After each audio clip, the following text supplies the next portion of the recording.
నమస్తే ఫ్రెండ్స్, నేను మీ Sravani Harsha. Welcome back to our channel.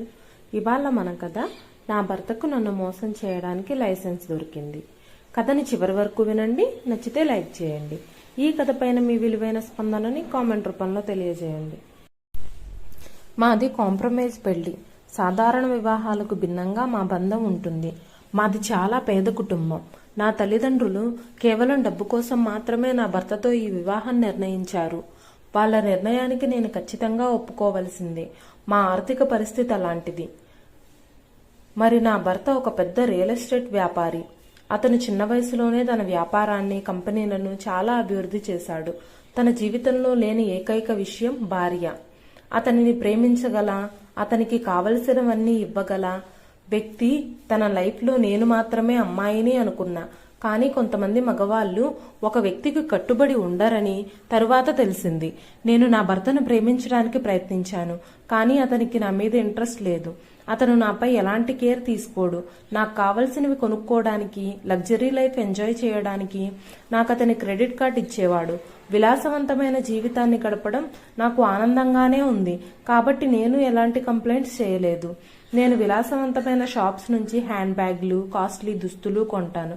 నేను తరచుగా స్పాలు, సెలూన్లకు వెళ్తాను. నన్ను నేను మెయింటెనెన్స్ చేసుకోవడానికి నా వంతు కృషి చేస్తాను. నేను అతనికి అందంగా, పాలిష్గా కనిపించాలనుకుంటున్నాను. కానీ అతను నన్ను ఎప్పుడూ పొగడలేదు. ఎప్పుడూ ఏదో ఒక లోపం చూపిస్తాడు. చాలా కాలం తర్వాత నా భర్త నన్ను మోసం చేస్తున్నాడని నాకు తెలిసింది. మొదట ఒకరితోనే సంబంధం ఉందని అనుకున్నాను. తర్వాత 2-3 ఇలా చాలా ఉన్నాయి. విదేశాల నుంచి వచ్చిన క్లయింట్స్తోనూ అతడు రిలేషన్తో ఉన్నాడు. ఆ తరువాత అతని వ్యవహారాలను కనుక్కున్నాను. ఈ విషయాలు తెలిసినా నేను చాలా బాధపడ్డాను. కానీ అతడు నన్ను ప్రేమించడం లేదని తెలిసి అతనితో గొడవకు దిగలేదు. నేను కేవలం అతని వ్యవహారాల గురించి అడిగాను. అందుకతను, నా వల్ల నీకు ఎలాంటి ఇబ్బంది ఉండదు. మనమిద్దరం ఒకరినొకరు ప్రేమించుకోవడం లేదు. నీకు ప్రపంచంలోని సౌకర్యాలన్నీ ఇస్తాను. నేను నీకిచ్చే సౌకర్యాలు అనుభవించు, కానీ నా నుంచి ప్రేమను మాత్రం కోరుకోకు. అది నీకు ఎప్పటికీ దొరకదు అని సమాధానం చెప్పాడు. తన మెసేజ్ చాలా స్పష్టంగా ఉంది. ఆ మాటలతో నాలో శూన్యత నిండిపోయింది.